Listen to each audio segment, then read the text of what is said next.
Assalamualaikum anak-anak. Hari ini kita akan belajar macam-macam perantara penyerbukan dan fertilisasi pada tumbuhan. Angin atau anemogami.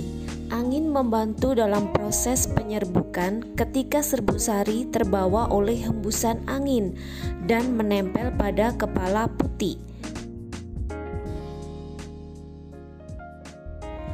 Serangga yang umum sebagai perantara penyerbukan adalah kupu-kupu, lalat, kumbang, maupun lebah. Ciri-cirinya adalah mahkota, berwarna mencolok, berukuran besar, dan menghasilkan nektar.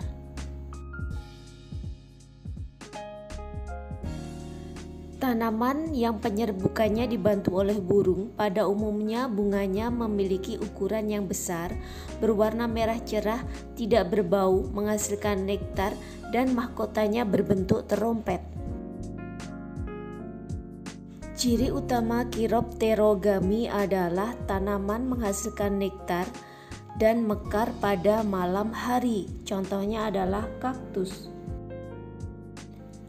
Air berperan sebagai perantara penyerbukan ketika arus air membawa serbuk sari sampai pada kepala putik. Secara umum terjadi pada tumbuhan yang hidup di perairan. Manusia membantu proses penyerbukan dengan cara memetik serbuk sari dan menempelkannya pada putik bunga betina. Contohnya pada tanaman salak dan juga vanili yang memiliki nilai ekonomis dan memiliki manfaat untuk kesehatan maupun keindahan. Baiklah anak-anak, kita akan membahas soal yang telah kalian pelajari dan kerjakan pada minggu lalu pada materi perantara penyerbukan pada tumbuhan. Langsung saja kita mulai untuk soal pertama. Bunga tebu memiliki ukuran serbuk sari berukuran kecil, banyak, dan ringan. Penyerbukannya dibantu oleh, di sini kita lihat kata kuncinya adalah memiliki ukuran serbuk sari berukuran kecil, banyak, dan ringan. Penyerbukannya pastilah dibantu oleh angin. Berikutnya untuk soal nomor 2, tanaman jagung memiliki bunga yang tidak memiliki nektar dan bau yang disukai serangga, namun memiliki kepala putik berbulu dan menjulur keluar dari bunga. Menurutmu, dengan cara apa penyerbukan dapat terjadi? Analisa yang tepat dari deskripsi tentang penyerbukan jagung adalah, di sini kata kuncinya adalah memiliki kepala putik berbulu dan menjulur keluar dari bunga. Jadi dia pasti putiknya itu ringan, jadi mudah diterbangkan oleh angin. Jawabannya adalah angin. Berikutnya, bunga di bawah ini memiliki warna mencolok dan menghasilkan nektar. Bunga ini penyerbukannya dibantu oleh titik-titik. Di sini kita lihat ini adalah bunga matahari di mana dia memiliki warna yang mencolok. Warna yang mencolok ini digunakan untuk menarik perhatian serangga. Dia juga bisa menghasilkan nektar. Ini adalah salah satu hal yang disukai oleh serangga. Di sini serangga bisa berupa lebah ataupun kupu-kupu. Jawabannya adalah serangga. Berikutnya, bunga jambu Jamaika atau jambu bol penyerbukannya dibantu oleh titik-titik. Di sini kita lihat bunga jambu berwarna pink magenta, di mana warna itu adalah mencolok, maka penyerbukannya dibantu oleh serangga.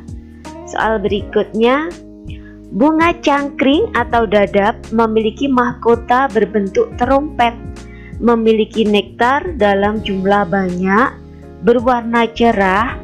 Tanaman ini memiliki tinggi 10-20 meter, sering dikunjungi oleh jalak suren.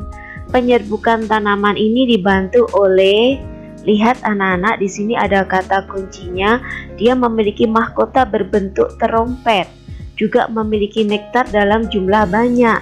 Berarti ini disukai oleh hewan yang memakan nektar. Di sini ada juga kata kuncinya memiliki tinggi 10-20 meter. Itu berarti tinggi sekali, hanya bisa dijangkau oleh jalak suren. Dalam hal ini jalak suren adalah burung. Jadi penyerbukan tanaman ini dibantu oleh burung. Berikutnya, bunga kaktus menghasilkan nektar, memiliki warna yang menarik, menghasilkan bau, dan mekar pada malam hari. Hewan yang membantu penyerbukan pada tanaman ini adalah titik-titik. Di sini, kata kuncinya adalah dia menghasilkan nektar dan mekar pada malam hari. Berarti dia dimanfaatkan oleh hewan nokturnal, yaitu hewan yang aktif pada malam hari. Di antara lalat, kupu-kupu, burung, dan kelelawar, kelelawarlah hewan nokturnal. Dia aktif pada malam hari dan pada siang harinya digunakan untuk tidur. Soal berikutnya, bunga yang menghasilkan aroma wangi dan menjadi penyedap pada berbagai minuman dan es krim ini merupakan bunga yang berumah dua.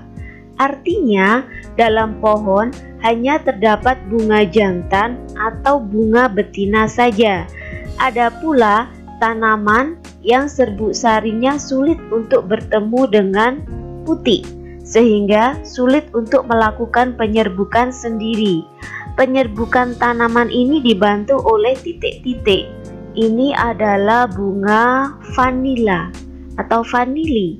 Penyerbukannya dibantu oleh manusia. Jika tidak dibantu oleh manusia, dia tidak akan menghasilkan vanili. Berikutnya, tumbuhan hidrilla di bawah ini hidup di air, tidak memiliki ciri khusus. Tumbuhan ini berkembang biak dengan perantara. Ini adalah tumbuhan hidrilla, hidupnya di air, penyerbukannya sudah pasti dibantu oleh air karena tanaman ini hidup di dalam air. Soal berikutnya, manusia membantu proses penyerbukan dengan cara memetik serbuk sari dan menempelkannya pada kepala putik bunga betina. Tanaman ini tumbuh subur di lereng Gunung Merapi dan menjadi oleh-oleh primadona bagi wisatawan yang berkunjung ke Jogja. Nama tanaman seperti pada gambar yaitu ini adalah tanaman pada bunga salak, di mana penyerbukannya juga dibantu oleh manusia. Salak di Jogja banyak digunakan sebagai oleh-oleh dari daerah Jogja. Soal berikutnya, burung ini memiliki paruh yang panjang untuk menghisap makanan. Ia kadang mengambil sari bunga dengan cara mengebor. Cara makan burung inilah dapat membantu penyerbukan silang karena serbuk sari yang tertempel di kepala dan paruh akan masuk saat burung ini menghisap bunga lain. Ia juga memiliki kelebihan dapat terbang maju dan mundur dan memiliki kecepatan terbang tinggi walaupun ukurannya sangat kecil.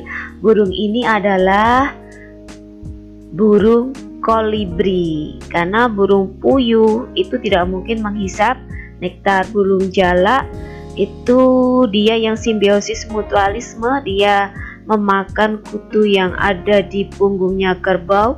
Burung murai tidak seperti ini. Jawabannya adalah burung kolibri. Demikian anak-anak, semoga bermanfaat. Wassalamualaikum.